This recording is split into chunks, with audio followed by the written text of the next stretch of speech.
Look at that. Love.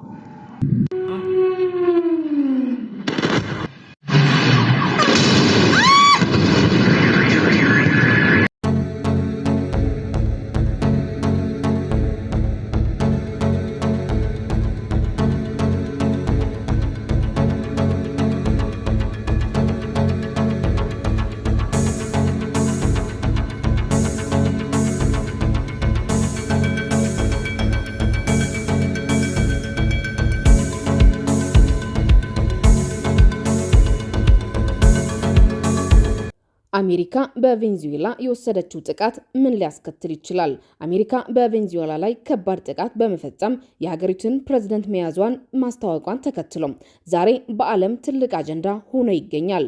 የአሜሪካው ፕሬዝዳንት ዶናልድ ትራምፕ ትሩዝ ሶሻል በተባለው የግል ማህበራዊ የትስስር ገጻቸው ሀገራቸው በቬንዙዌላ ላይ መጠነ ሰፊ ጥቃት መፈጸሟንና የሀገሪቱን መሪ መያዛቸውን ገልጸዋል። የአሜሪካ ምክትል የውጭ ጉዳይ ሚኒስተር በበኩላቸው ፕሬዝዳንቱ በአሜሪካ ልዩ ኃይሎች መያዛቸውን አረጋግጦ ለፈጸሙት ወንጀል በሕግ ይጠየቃሉ ብለዋል። የቬንዙዌላ መንግስት በበኩሉ አሜሪካ በሲቪልና ወታደራዊ ተቋሞች ላይ የአየር ጥቃት ፈጽማለች ከማለት ውጪ ስለ ሀገሪቱ ፕሬዝዳንት መያዝ በማስመልከት እስካሁን ያለው ነገር የለም። በዋና ከተማዋ ካራካስ 7 ከባባድ ፍንዳታዎች እንደተሰሙ የአይን ምስክሮች ገልጸዋል። ሄሊኮፕተሮችና ወታደራዊ አውሮፕላኖች በካራካስ ሰማይ ሲያንዣብቡ መታየታቸው የተለያዩ የዜና ማሰራጫዎች ገልጸዋል። የቬንዙዌላ መንግስት ባሰራጨው መግለጫ አሜሪካ የፈጸመችው ጥቃት በጣም ከባድ ወታደራዊ ወረራና የተባበሩት መንግስታት ድርጅት ቻርተርን የጣሰ ድርጊት ብሎታል። ኤንቲኤን 24 የተባለውን የሀገሪቱ ቴሌቪዥን ያሰራጨው የተንቀሳቃሽ ምስልን ጠቅሶ አንዳንድ የመገናኛ አውታሮች ዘግበዋል።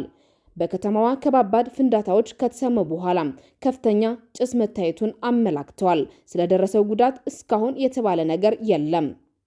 የኮሎምቢያው ፕሬዝዳንት ጉስታቮ ፔትሮ አሜሪካ በካራካስ ላይ ጥቃት መፈጸሟን ገልጾ የተባበሩት መንግስታት ድርጅት ሁለቱን ሀገራት ወደ ጠረጴዛ ውይይት እንዲያመጣቸው ጥሪ አድርገዋል። ሩሲያ በበኩሏ ድርጊቱ የተባበሩት መንግስታት ድርጅት የመተዳደሪያ ደንብ የሚጥስ ስትል ተቃውሟለች። አንድ ስማቸው እንዲጠቀስ ያልፈለጉ የአሜሪካ ባለስልጣን ለሮይተርስ በሰጡት አጭር ምላሽ ሀገራቸው ጥቃቱን መፈጸሟን አምነው ዝርዝር ጉዳይ ከመስጠት ግን ተቆጥበዋል። የአሜሪካው ፕሬዝዳንት ዶናልድ ትራምፕ ባለፈው ሰኞ በቬንዙዌላ ላይ ጥቃት እንደሚፈጽሙ ዝቶ እንደነበር ይታወሳል። ፕሬዝዳንት ማዱሮ ስልጣን መልቀቅ እንዳለባቸው በማመልከት የአሜሪካ አሁናዊ የጥቃት መነሻ የዶናልድ ትራምፕ አስተዳደር በቅርቡ በቬንዙዌላ ላይ ጥርሱን የነከሰው ወደ አሜሪካ የሚገቡ የአደንዛዥ እጾች መነሻ ናቸው ብሎ ከዘረዘሯቸው ሀገሮች ተርታ ቬንዙዌላም ከፊት ረድፍ በማሰለፍ ነው። ለአሜሪካ ጤናና ደህንነት ስጋት ነው ያለውን የአደንዛዥ እጽ ዝውውር በፕሬዝዳንት ኒኮላስ ማዱሮ በምትመራው ቬንዙዌላም አማካኝነት ወደ አሜሪካ እንደሚገባ በመግለጽ የትራምፕ አስተዳደር በአካባቢው በሚንቀሳቀሱ ያደገኛ እጽ አዘዋዋሪዎች አነስተኛ ጀልባዎች ጥቃት ፈጽመዋል። ከህዳር ወር 2025 መጨረሻ ወዲህ አሜሪካ የእጽ አዘዋዋሪዎች ናቸው ያላቻቸውን 115 ሰዎች በአየር ጥቃት መግደሏን መረጃዎች ያመላክታሉ። የርዕዮተ ዓለም ልዩነት አሜሪካ ለአሁኑ ጥቃቷ ያደገኛ እጽ ዝውውርን እንደ ሽፋን ብትጠቀምበትም የፖለቲካ ተንታኞች ግን ሁለቱንም ሀገራት ያላቸው የርዕዮተ ዓለም ልዩነት አንዱ ሌላውን በጠላትነት እንዲፈራረጁ እንዳደረጋቸው ይገልጻሉ። አሜሪካ የነፃ ገበያ የኢኮኖሚ ስርዓት የምትከተል ስትሆን ቬንዙዌላም ደግሞ በተለይ በ1990ዎቹ መጀመሪያ ሁጎ ቻቬዝ ወደ ስልጣን መምጣታቸውን ተከትሎ ግራ ዘመም የህብረተሰባዊነት ርዕዮት ተከትላለች። ሁጎ ቻቬዝ ደግሞ አሜሪካ የነፃ ገበያ ስርዓቷን ወደ ላቲን አሜሪካ ሀገሮች እንድታስፋፋ እርሳቸው እንደ ተከላካይ አጥር አድርጎ ይመለከቱ እንደነበር መረጃዎች ያመላክታሉ። ሁጎ ቻቬዝ በሚያዚያ 5 ቀን 2013 መሞታቸውን ተከትሎ በመጋቢት 14 ቀን 2014 በተካሄደ አስቸኳይ ፕሬዝዳንታዊ ምርጫ የሀገሪቱ ፕሬዝዳንት ሆኖ የተመረጡትና አሁን ሀገሪቱን እያስተዳደሩ የሚገኙት ኒኮላስ ማዱሮ በራቸው ለነጻ ገበያ ክፍት በማድረጋቸው ቁርሾ ሳይበርድ በጠላትነት የመፈላለጉ ጉዳይ እንደቀጠለም መረጃዎች ያመላክታሉ። የአሜሪካ ኩባንያዎች መውረስ ቬንዙዌላ ከፍተኛ የነዳጅ ክምችት ካላቸው ሀገሮች ተርታ የምትመደብ ሀገር ናት። በ1990ዎቹ መጀመሪያ የስልጣን ርክክብ የተቆናጠጡት ሁጎ ቻቬዝ በሀገሪቱ የነበሩትን የአሜሪካ ነዳጅ አምራች ኩባንያዎችን ወርሰዋል።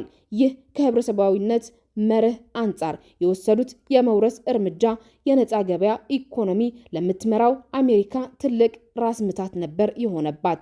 በሀገሪቱ የተጀመረውን የህብረተሰባዊነት ስርዓት እንዳይስፋፋ የምትጥረው አሜሪካ ይባስ ብሎም በሁጎ ቻቬዝ መንግስት ኩባንያዎቹ መውረሳቸው ጸብ እንዲካረር ማድረጉን የፖለቲካ ተንታኞች ይናገራሉ። ጂኦፖለቲካዊ ምክንያት አሜሪካና ቬንዙዌላ በባላንጣነት እንዲተያዩ በምክንያትነት ከሚጠቀሱት ሌላኛው የአካባቢው ጂኦፖለቲካዊ ሁኔታ ነው። ቬንዙዌላ የአሜሪካ ተቀናቃኝ ከሚባሉት እንደ ሩሲያ፣ ቻይና፣ ኩባና ኢራን የጠበቀ ግንኙነት ፈጥራለች። ይህ ጠንካራ ግንኙነት የነጻ ገበያ መርህ እከተላለሁ ለምትለው አሜሪካ እረፍት የሚሰጥ አልነበረም። በመሆኑም አሜሪካ የነዳጅ ምርቶች ገበያን ጨምሮ በቬንዙዌላ ላይ የተለያዩ ማዕቀቦችን ማድረጓ ዘገባዎች ያመላክታሉ። የአሜሪካው ፕሬዝዳንት ዶናልድ ትራምፕ ባለፈው ሰኞ በቬንዙዌላ ላይ ጥቃት እንደሚፈጽሙ ዝቶም ፕሬዝዳንት ማዱሮ ስልጣን መልቀቅ እንዳለባቸው አስጠንቅቆ ነበር። ዛሬ በዓለም ከጫፍ እስከ ጫፍ የተሰማው ዜና ፕሬዝዳንት ማዱሮና ባለቤታቸው በቁጥጥር ስር ውሎ ከሀገር መውጣታቸው ተሰምቷል። ምንም እንኳን የቬንዙዌላ መንግስት ማረጋገጫ ባይሰጥበትም የፕሬዝዳንቱ ተነጥሎ መያዝን ተከትሎ አሜሪካ እንደምትሻው በቬንዙዌላ የርዕዮተ ዓለምና የመንግስታዊ ለውጥ ይመጣ ይሆን የሚል ትልቅ መነጋገሪያ ነጥብ ሆኖ ይገኛል። ቬንዙዌላ ከ304 ቢሊዮን በርሜል በላይ የነዳጅ ክምችት በመያዝ ከዓለማችን የሚወዳደራት ሀገር እንደሌለ ይነገራል። ሆኖም ይህንን ሀብቷ እንዳትጠቀም ፈጣሪ በሰጣት የነዳጅ ዘይት እንዳትበለጽግ በተለያዩ ሴራዎችና ማዕቀቦች ስትከለከል ኖራ በዛሬው ዕለት ደግሞ የነዳጅ ሀብቷን ለመዝረፍ ለዘመናት ስታደብ በቆየችው አሜሪካ ከተሞች በቦምብ እየወደሙ ነው ሲሉም የሚገልጹ ተንታኞች ይገኙበታል። በሰላም ይኖር የነበረው የቬንዙዌላ ህዝብ ነዳጅ ስላለው ብቻ በጠራራ ፀሐይ በጉልበተኛ መንግስት የጦር አውሮፕላኖች ከተሞች እንዲፈራረሱበት ተፈርዶበት የሚል አስተያየትም እየተሰጠበት ነው። ከሳምንታት በፊት የአሜሪካ ወራር እንደማይቀርላቸው ያወቁት ቬንዙዌላውያን ሲቪሎች ይህ የተፈራው ነገር ከተከሰተም ሀገራቸው አሳልፎ ላለመስጠት እስከ ህይወት መስዋዕትነት እንደሚፋለሙም ተናግረዋል። መንግስት እንዲያሳጥቃቸው በጠየቁት መሰረት ሴት፣ ወንድ፣ ወጣት፣ አዛውንት ሳይል ከመንግስት የጦር መሳሪያ ሲሰጣቸው የሚያሳይ ምስል ተለቆ ነበር። ስለሆነም አሜሪካ በአየር የበላይነት ማግኘት ብትችል እንኳን ወታደሮቿ ልክ ሀገሪቱን መቆጣጠር ከባድ የህይወት ዋጋ ያስከፍላታል ተብሎ እንደ ስጋት እየታየ ነው። ይህ ከመሆኑ በፊት አሜሪካ ለበርካታ ወራት የቬንዙዌላ መርከቦችን በዓለም አቀፍ የባህር ክልል ላይ ስታገኝና ወረራ እንደምታካሄድ ስትዝት መቆየቷን ይታወቃል። የሀገሪቱ ፕሬዝዳንት የሆኑትን ኒኮላስ ማዱሮ የእጽ አስተላላፊ ነው በማለት እሳቸው ለያዘ የ50 ሚሊዮን ዶላር ሽልማት እንደምትሰጥ አውጃ እንደነበር የቅርብ ጊዜ ትውስታ ነው። አሜሪካና የቬንዙዌላ ጸብ ዛሬ የጀመረ አይደለም። በነዳጅ የዘይት ሀብቷ ተወዳዳሪ የሌላት ይቺ ሀገር በአሜሪካ ጥርስ የገባችው ከዓመታት በፊት በቬንዙዌላ ይመሩ በነበሩት በሁጎ ቻቬዝ ዘመን ነው መሆኑን የታሪክ ድርሳናት ያሳያሉ። በህዝባቸው ዘንድ እጅግ ይወደዱ የነበሩት የቀድሞ የቬንዙዌላ መሪ ሁጎ ቻቬዝ በወቅቱ በተለያዩ በአሜሪካና የአውሮፓ ባንኮች ውስጥ የሚገኙ ዋጋቸው በብዙ ቢሊዮን ዶላር የሚገመቱ የቬንዙዌላ ተቀማጭ የወርቅ ሀብት አውጥቶ በሀገሪቱ ብሔራዊ ባንክ እንዲቀመጡ በማዘዝ ደፋር ውሳኔ የወሰኑ ሰው እንደነበሩም ይነገርላቸዋል። እንዲሁም ለዘመናት ሀብቷን ሲበዘብዙ የነበሩትን የአሜሪካውያን የነዳጅ ኩባንያዎችን ከሀገራቸው አባረዋል። ይህ የቻቬዝ ውሳኔም አሜሪካን በቬንዙዌላ ላይ ጥርስ እንድትነክስ ያደረገ ውሳኔ መሆኑን ተንታኞች ይጠቅሳሉ። በዚህ መልኩ ሀገራቸውን ከዘመናዊ ቀኝ ግዛት ያላቀቁት ሁጎ ቻቬዝ ካለፈ በኋላም የእሳቸው አመራር የተከተሉት የአሁኑ ፕሬዝዳንት ኒኮላስ ማዱሮ የሀገሬን ጥቅም አሳልፌ አልሰጥም በማለታቸው ለዓመታት ሲዛትባቸው ቆይቶ ዛሬ ጦር ተመዘባቸዋል። ከትራምፕና ካልተረጋገጡ ምንጮች እንደተሰማው ኒኮላስ ማዱሮ በሀገራቸው ከተደረገው ድብደባ በኋላ መያዛቸው ቢነገርም ይህ ዘገባ እስከ ዘገብንበት ጊዜ ድረስ ከገለልተኛ ምንጮች አልተረጋገጠም። እንግዲህ ይህ ሲታይ ነው ጠንካራ የመከላከያ ኃይል ባለቤት መሆን መቻል ማለት ለአንድ ሀገር ምን ማለት እንደሆነ የሚገባ ሲሉም የሚናገሩ ጥቂቶች አይደሉም። በስተመጨረሻም የዶናልድ ትራምፕ አስተዳደር የሰላምና የመረጋጋት መንግስት መሆኑን ሲገልጹ ደጋግሞ ይሰማል። ቢሆንም የአሜሪካ መንግስት በቬንዙዌላ የወሰደው አደገኛ ጥቃት ምን ሊያስብለው እንደሚችል ዳገት የሆነባቸው ምሁራን ጥቂቶች አይደሉም። በኤርትራ ያለው የኢሳያስ አፈወርቂ መንግስት የለየለት አምባገነን ስርዓት መሆኑን ይታወቃል። በስልጣን ለ35 ዓመታት ቢቆይም ኤርትራ ህገ መንግስት የላትም። የህግ የበላይነት አይከበርም። የአንድ ግለሰብ ፈላጭ ቆራጭ አገዛዝ መሆኑን ዓለም የሚያውቀው ጉድ ያስባለ ጨካኝ ስርዓት ነው ሀገሪቷን እያስተዳደረ ያለው። ኤርትራ በሰብአዊ መብት ረገጣና የፍትህ መጉደል ስሟ የጎደፈው ሀገር እንድትሆን ያደረገው አምባገነናዊ ስርዓት ለመጣል ኤርትራውያን የተለያየ ትግል እያካሄዱ ቢገኙም በተግባር የስርዓት ለውጥ ሊያመጡ አልቻሉም።